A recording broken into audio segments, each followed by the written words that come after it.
Hi, Luise. Thank you for receiving us today. It's great to have you. So you're a director and founder of the YESS Impact, a consulting company that has its own projects and was established 4 years ago. Would you care to give us some more detail? Thank you so much for being here. So yes, Luise is my name. I'm director and founder of YESS Impact. It's a consulting company that's mainly focused on social business, impact investing, and development effectiveness.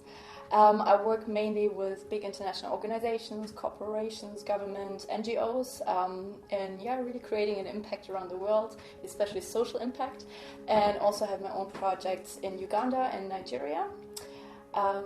So far with me. Amazing. Thanks so much. What motivated you to get started on this? I have worked in NGOs and development corporations since I was a teenager. It has always been my big passion, and I loved working for the NGOs. I think they do an amazing job. But also I was talking to a lot of friends who are working more in corporate jobs on technology, and I realized that there's a lot more that we can learn from these sectors as well. And when I was about 18, I had read Mohammed Yunus's book, the Nobel Peace Prize winner, about microcredits and social business, and it really inspired me. And I got to manage my own microcredit project in Myanmar, actually, when I was working for the Salvation Army. And I was absolutely amazed about the impact it had on people's lives. It was absolutely incredible. And you could see that the microcredits we were giving over there would really change people's lives for generations to come. Mm-hmm. And it was very impressive. So I always knew in my own projects one day I would like to do something similar as well. So I got more and more into social business, into impact investing, also have a massive passion for investing myself.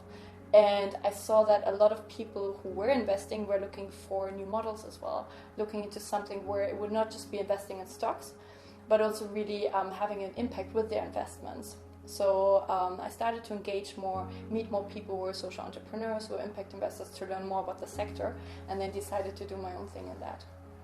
Wow, Luise, that is an impressive resume, very inspiring. You mentioned a lot about microcredits. I'm not sure all our viewers know what microcredit is. Would you care to maybe elaborate briefly on what a microcredit is? So just to give you a bit of background, whenever I was working for NGOs, I would meet with a lot of people, and they had tons of ideas and tons of dreams, especially of starting their own project. That could be in an African country, in Southeast Asia, but they were missing three things. The first one was capital, so they didn't have money to buy, for example, some of the material they needed for the business. The second one was knowledge, so knowledge could be how to build a business, how to work with your finances. And the third one was a support system always. So apart from their own family, they didn't have a local network, a local group, and also not international supporters behind them. So when I worked in microcredits, we tackled those first points definitely by providing capital to them. So small funds, it could be as small as like $50, but they could grow their business by like 5, 10, 20 times with that. It was absolutely incredible to see. Thank you. Thanks for elaborating on that. So among the different projects that you have at YESS Impact, what is the YESS Village Saving and Loan Association? I'm glad that you asked. So after working with microcredits, I was curious. Microcredits still require foreign money, so they would be dependent on NGO, for example, giving that money for the loans. What Village Saving and Loan Associations do is they create community funds out of the community itself. So apart from the first training, where they get trained in how to do it, the village group does it completely by themselves. Okay. They get together in their group, they meet weekly, they save money together, they discuss about their problems, they discuss about business plans they might have, and advise each other. And they can take loans from the group, and the group will decide whether they can get that loan, but it's completely self-funded within the community. They can also discuss together maybe some of the challenges they face in their village, and decide to use that money to create a support project in the village together. So it's like creating their own little insurance fund or banking system locally. And we have set up these systems in Uganda, in rural Uganda, with a local partner. We actually started it during COVID-19, so completely remote.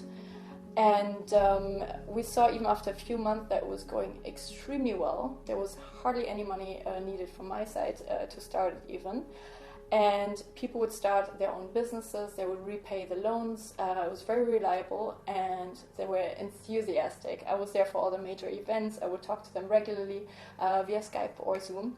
And you could see how it was really turning around the community spirit and creating this whole support system between them, and absolutely amazing to see.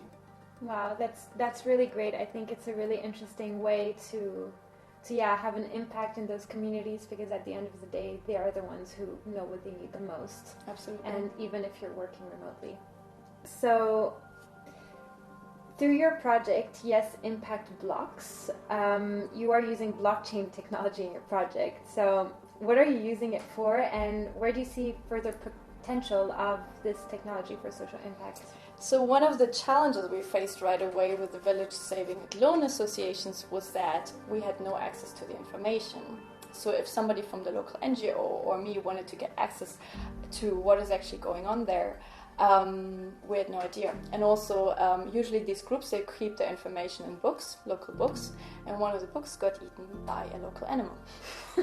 Allegedly, at least. And so suddenly all the information about the loans and the savings was gone. Very tricky. And at the same time, I had started with a friend who's a blockchain expert, who had started a project of blockchain for social impact, where we got people from different fields together to see how blockchain could be applied to improve things in the world. And we were like, okay, why not apply this to this problem? So I actually found an organization called Hive Online that was specialized in blockchain specifically for these saving groups. And we partner with them. And the way it works is in the groups, they each have a very simple phone with a blockchain-based app where they put in the information about the savings, very simple.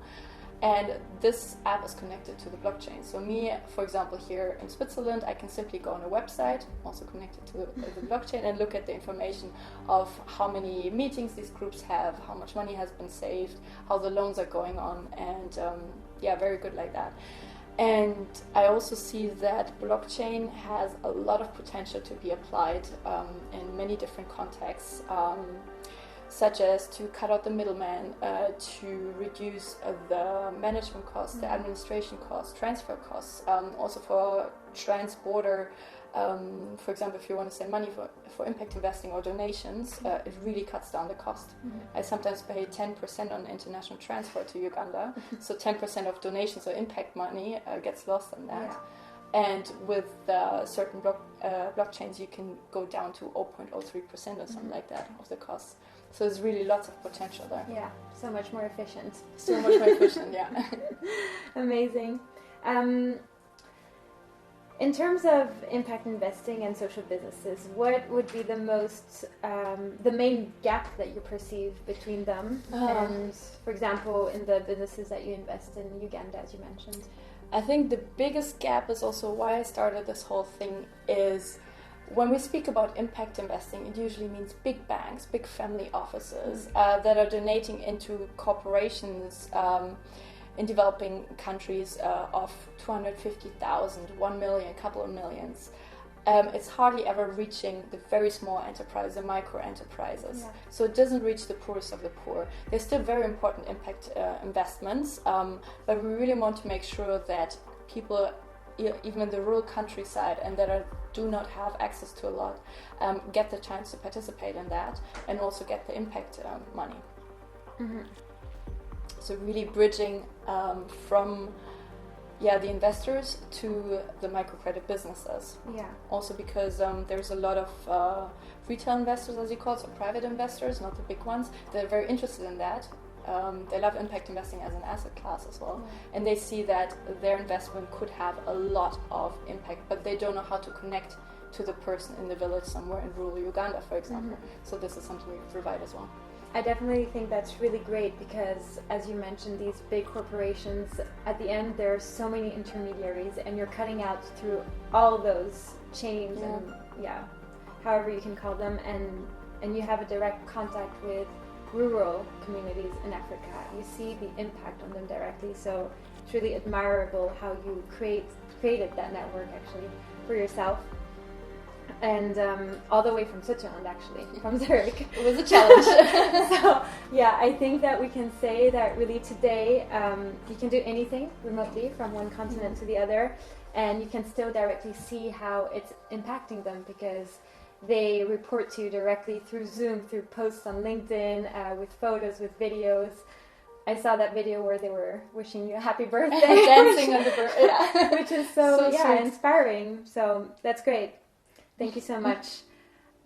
So in terms of working remotely with the pandemic that we've seen, you've been able to do a lot, but many people might question how you're doing it. How do you have transparency? How do you ensure that the money that you send all the way to Uganda or any other communities is being used how it should? What are the tips that you have? Absolutely. For me, I always thought I need to meet my partners in the countries during lengthy trips first, build this whole trust before you even get started. And then the pandemic hit.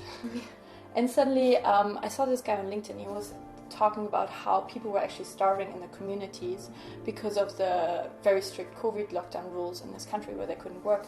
And I realized, okay, there needs to be at least like humanitarian aid now. So we started with that. We provided them with food and then got into a conversation. And actually this guy, he had provided me with the most detailed report I've ever received, I think, from any NGO partner. And I was very impressed. He was very committed.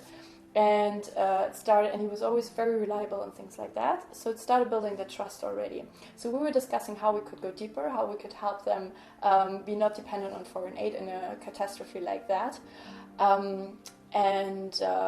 What I decided on is let's start very small. So in case something goes wrong with this, my money gets lost or something, at least we don't lose much. And this way we can really get used to our communication style, our working style, see how the things work locally as well.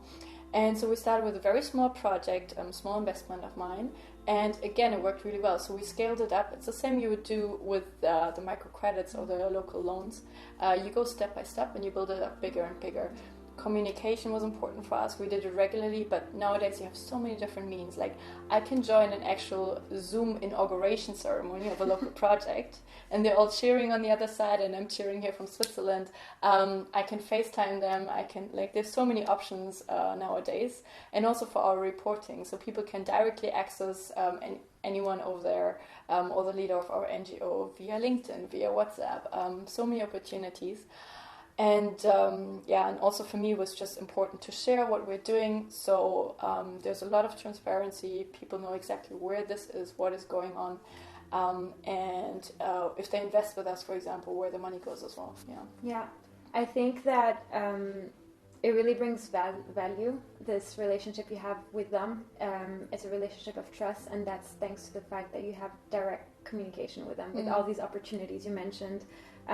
When you share what you're doing with them, when they share what they're doing publicly, it raises awareness to people in more privileged countries. I love watching your LinkedIn. I think it's great, very inspiring, and I think for the people who are backing you up financially also, it's a more fulfilling way to see where their money is going and how happy the communities are and enthusiastic about the work that they're doing. So, Luise, any last words that you want to say? I would say get on board. It's so much fun. I love working in the sector, social business and impact investing. It's the greatest impact you could have on people's life potentially, way more than I'm also invested in crypto, in stocks, in businesses and all of that, but it's definitely the most fun. And you can see life, how it changes people's lives, their families, their communities, and even future generations to come. Yeah. So, yeah. Well, thanks so much for this very insightful interview and for sharing this knowledge with us. I think there are some great key takeaways that I'm not even sure which one I have to choose to keep or not, because everyone can choose for their own. But I hear you're going on TEDx Women in Zurich shortly in March. Yes. So good luck with that. Thank and you. We look forward to hearing you there. Thank you.